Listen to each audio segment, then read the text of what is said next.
know. Like, I know, like if the president's like in town, then like he's like brought here, he or she's brought here into like U-Haul, right? So like maybe something for that, like the government or something, or like if they're trying to like get all the deans or something out of here, I don't know. I've heard that there's like a secret entry, it's like around here, and then it's really dirty inside, so I don't think I want to go. I want to say it's a myth, but me being like an optimist, I'm like, maybe it's true, like, you don't know.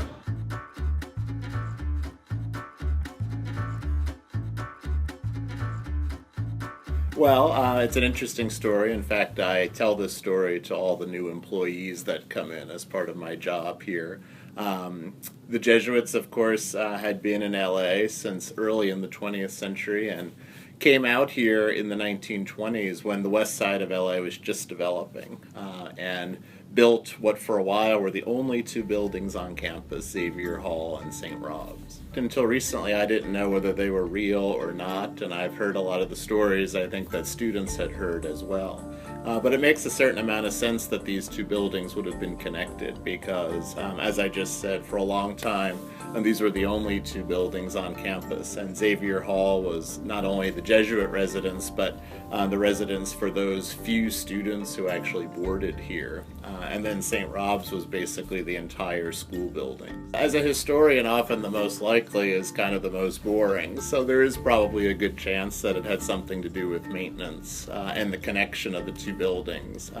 Because in fact, the maintenance staff used to live in what's now the basement of St. Rob's, and so that might have been access for them just to go through that tunnel. I would hear a lot of the same stories students did, especially about a Jesuit wine cellar being kind of either in those tunnels or somewhere underneath the Sunken Gardens. But certainly this campus was built in the 1920s. That was still a time of prohibition, so it's not completely out of the question. Historically, the Jesuits were considered a secretive or secret society. In recent years, I think Opus Dei, which is another church organization, has kind of taken that role on in the Da Vinci Code and things like that. But for hundreds of years, Jesuits, both within the Catholic world and especially outside the Catholic world, were considered secretive, perhaps conspiring. So there is definitely some substance to the idea that we may not be a secret society exactly, but we've occasionally had to do secretive things. Hi, my name is Megan Mariani. I work for the Loyolan in Roar, and today we're going through the Sunken Garden tunnels, and we are in front of Xavier Hall, which we think is the entrance to the tunnels, so here we go.